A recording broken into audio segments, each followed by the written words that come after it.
I figured it out on my own. I ain't had no OG. I ain't had nobody come and show me. And then one of one, I know that they can't clone me. On everything I did this on my lonely. On everything. Hey boo. Good morning. I'm coming on here. Sorry y'all. Hey, good morning. I got my jam on. So T-Mar is my new music boo.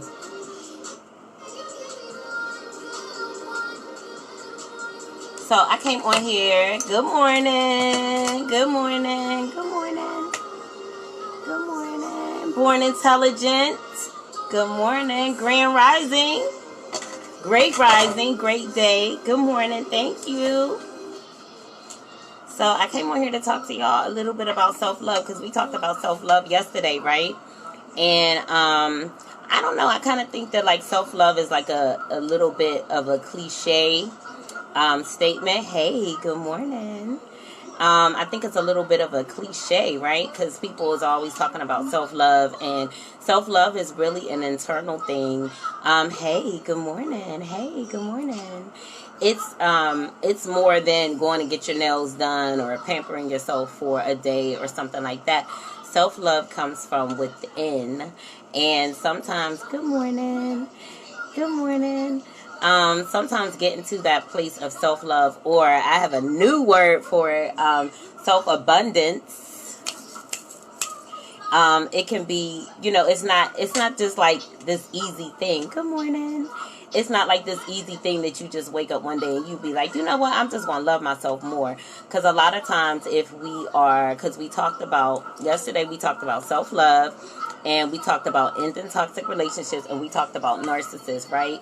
So anytime we are dealing with narcissists, getting out of those relationships are not easy at all, because most times the reason why we are in them is because we're doing a toxic dance with the narcissist. A lot of times we are empaths or we are empathic, and we are dealing with narcissistic people. And most times, a lot of our relationships are narcissistic, our romantic relationships. Yes, thank you. Heart me up, y'all. Heart me up. We're talking about self-love today and narcissistic recovery or whatever. So, y'all feel free to share the video. A little bit about me. I have a very heavy background in mental health. I've worked with adults with severe mental health issues, and I also work with children. I love the children because they're so teachable. And I feel that whenever you are young, that's when a lot of your programming starts. And also when you're young, that's whenever you're the most impressionable. So I love working with the kids. So I have a very heavy mental health background. I'm very nerdy. So I do a lot of research and things like that beyond what my job role calls for. So I have a wealth of knowledge in the mental health field. Good morning. Good morning. Hey, y'all. Hey, y'all. Show me some love. Give me some hearts or whatever. So that's why I'm very knowledgeable in mental health. But I also... Hey, Janelle! I love when my old students come online. Hey, boo. You are so beautiful. How is your baby? She's just as gorgeous. So, oh my God, I'm so excited. So, good morning. Good morning. So my background in mental health, I have a heavy background in mental health, but I also have realized during this quarantine, which I'm sure a lot of us have realized during quarantines, we have gone through levels of spiritual awakening, right? So now I am more spiritually conscious. So, mix that all in with my mental health background, and like, yeah. So I kind of, I intermesh the two, you know what I'm saying? And I feel that therapy is very important, but I also feel like there are also things that we could do outside of therapy to help get to a better space in life, right? We want to live our most abundant life. So in order to do that, we have to be in healthy relationships, and we have to be healthy within, and we have to have a healthy way of, we have to have a healthy way of dealing with ourselves, right?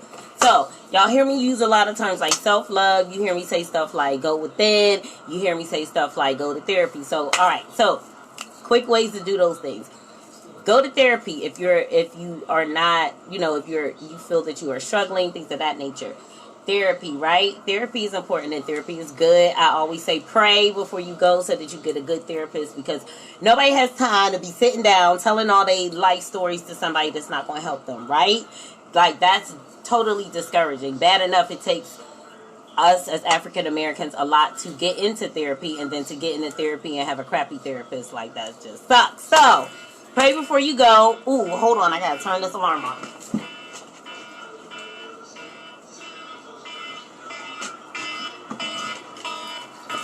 Alright, so pray before you go so that God will connect you with somebody that can really help you, because therapy is good. However, if you don't want to go to therapy, guess what? There's tons of resources out there online, on the internet. You Google it. You go on YouTube. Hey, good morning. Hey, sis. Hey, Natalie. Yo, I love seeing when my old fam come on. So, yeah, so there's tons of resources online, YouTube, things of that nature. So, utilize your resources so you can get to a better place in life.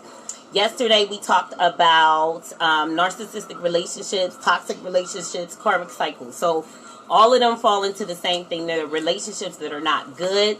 They don't serve us. A lot of times we are giving into a relationship that's very one-sided. The relationship starts off really, really great. The official clinical term for that is love bombing. That particular person is everything. They're perfect. And the relationship starts off really, really great, right? And then it starts to take a turn for the worse. And the reason why you stay stuck in the relationship is because your brain is trying to get back to that place of homeostasis, or however the relationship was in the very beginning. Like, you're fighting psychologically to get back to that point in a relationship, but a lot of times it doesn't happen. It never goes back to how it used to be, or it's like that intermittently, because the person that you're with, the toxic person, good morning, or the narcissistic person, they use that love bombing stage to kind of like keep you stuck in the toxicity, right? Like, they're nice and then they're mean, then they're nice and then they're mean. And we're doing a toxic dance because when we were children, we were blueprinted in a certain way, and that's what makes us victims to narcissistic relationships, okay? So that's the nutshell. I'll try to sum it all up for y'all. Hey, good morning. So I tried to sum that all up for you. So now you realize you're in a toxic relationship, or you're in a karmic cycle, or you're in a relationship with a narcissist, and your family is narcissist, and you were raised by narcissists and things of that nature. So now you want to get out of the relationship, right? So what we talked about yesterday, getting out of the relationship, first we have to start putting boundaries in place. And we have to realize that we have to get to a deeper state of self-love, because a self-love deficiency meaning like lack of self-love, is what causes us to be in these relationships. And we do this toxic dance in this toxic relationship, right? So ways to break free from that is, number one, like we talked about a couple of days ago, understanding your attachment styles. Going back into your childhood and realizing the things that you didn't have and things that happen, and just being very honest about those things, so you kind of understand yourself and why it is that you may be stuck in these toxic relationships, right? Also, we said we're going to be kind to ourselves. Hey, Courtney! Y'all know I get hyped when my peeps come on here. So, like I said, if you are still friends with people that are on your friends list and you knew them since freaking high school and elementary school, we said that is abundance. So, Courtney, I knew since, 5th grade? We was like besties or whatever. So, and I used to go and I used to spend the night at her house.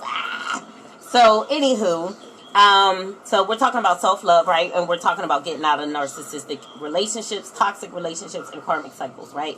Because they're all one and the same, because they are, good morning, they are mean business. Yo, y'all got some dope names or whatever. So, we want to get out of those relationships, right? So like I was saying yesterday, ways to do that would be to put boundaries in place. But what I forgot to expound upon is the fact that, when you start putting boundaries in place, people are going to be mad, okay? So let's talk about that. They're going to be mad, and it's not going to be easy, right? But it's the beginning of taking back your self-control, right? Taking back control of yourself and all of those things. Also, stages that we go through when we break up out of those toxic relationships are the fact that a lot of times we have all these emotions. We realize that, like, this relationship is not healthy for me, but yet when I'm trying to get out of it, I got all these emotions, like I can't get away from this person. So the reason for that is our internal dialogue. And a lot of times we suffer from some form of loneliness, like chronic loneliness, or like shame or self-blame or like low self-worth, like all of those things that happened to us that was caused when we were young and we were a little person. And like we talked about the other day, it's our blueprinting, right? Like the things that we went through when we were little, the things that we had to navigate when we were little people, those created our blueprints for who we are now and why we choose our relationships that we choose, right? So a lot of times we suffer with chronic loneliness or shame or unworthiness or something of that nature.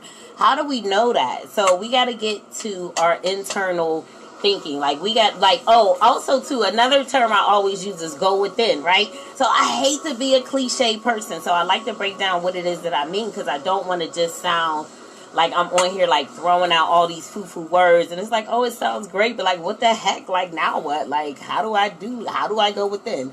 Go within is just like really listening to your thoughts, right? So when you are listening to your thoughts and labeling your feelings. So when you're going through something, so say you're breaking up out of the toxic relationship. The crazy thing is, like, we break up with the toxic person, but yet we still go through like stages of grief, right? Like you would think, I'm getting out of this bad relationship, I'm going to feel super duper great, but instead we actually go through a lot of emotions. So you want to start labeling those emotions, right? So like what I realize is, I'm like, okay, so how do I feel right now? Like, how do I feel? Like, you always want to be asking yourself, how do I feel? Like, how am I feeling right now, right? Because feelings are good, emotions are good, right?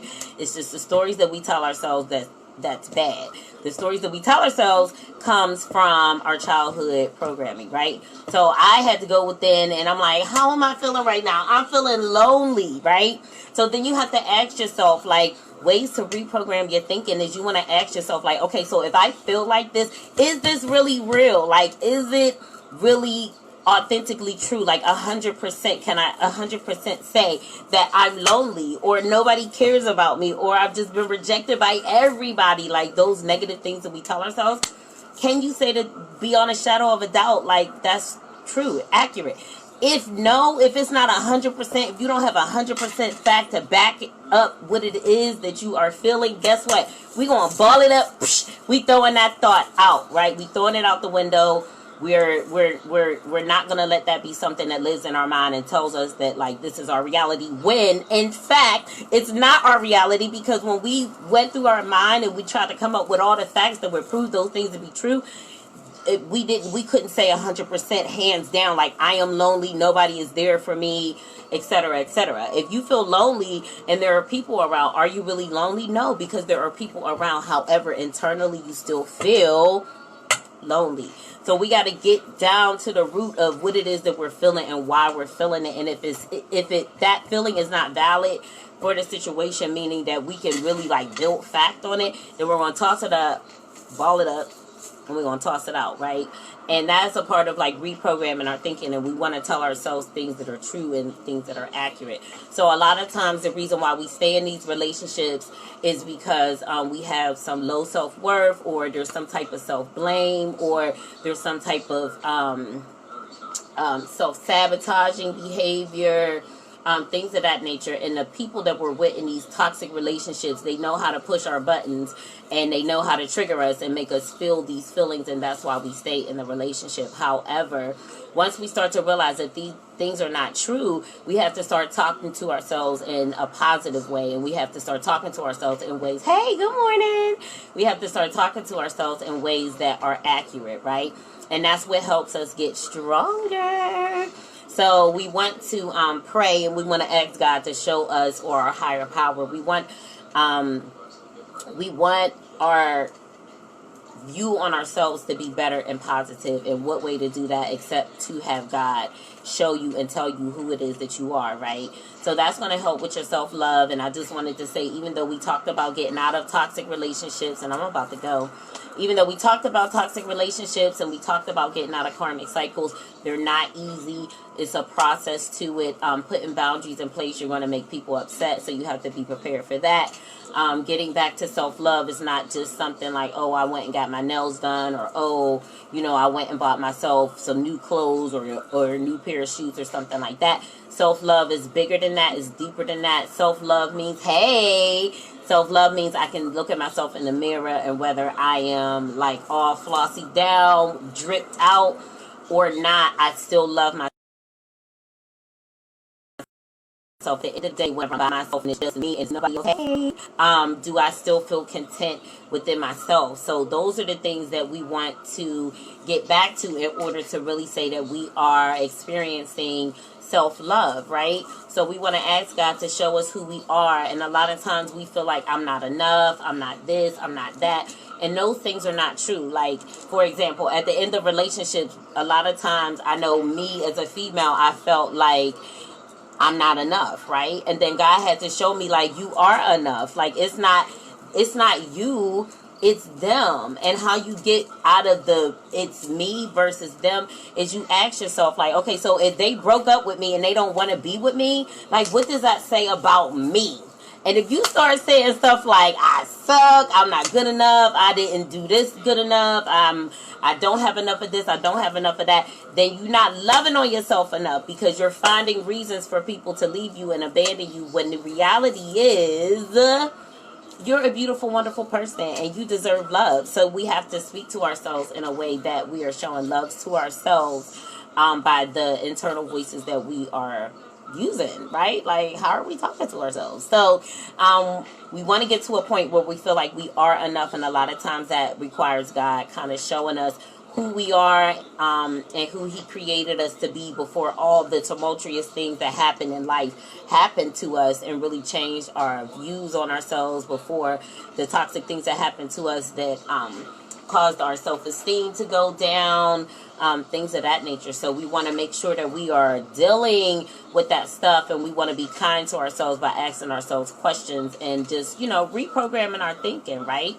So that's what I had for you guys. It's very, very important to reprogram your thinking. It's very important to realize that when you start putting boundaries in place, you may start losing people, but that is okay, because God is going to replace them with people that can love you the way that you now love yourself, right? So self-love is not a cliche. It is something that requires you to sometimes go to therapy. If you don't want to go to therapy, you can go online, Google, YouTube, reach out to people like myself. There's help there for you, right? And then also you want to get into a higher level of self-love, self-abundance, self-acceptance. Self-acceptance says, hey, it doesn't matter what I went through. Like, I'm still dope. Like, regardless to the situations, who did what, like, I love me. That's complete self-acceptance, right? Self-acceptance and self-love is such a peaceful place to be, and that is really where we want to get to before we try to be in relationships. We want to be our most healthiest self, and a way to be our most healthiest self is to be rich in self-love and to be rich in self-abundance, okay? So that's what I got for y'all today. I will be back tomorrow to talk to y'all about something. I don't know. Whatever, whatever God lays on my heart, whatever I may see on somebody's status or something like that, or my morning thoughts whenever I'm walking. I just come on here and I just talk to y'all about what is on my heart.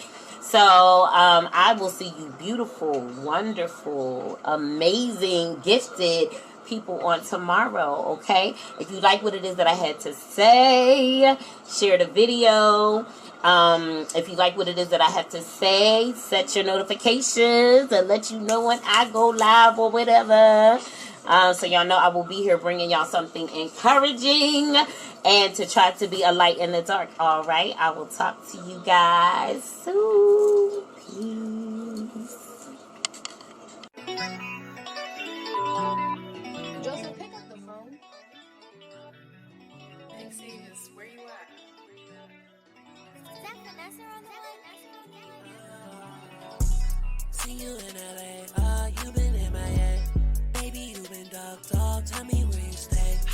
like I remember such a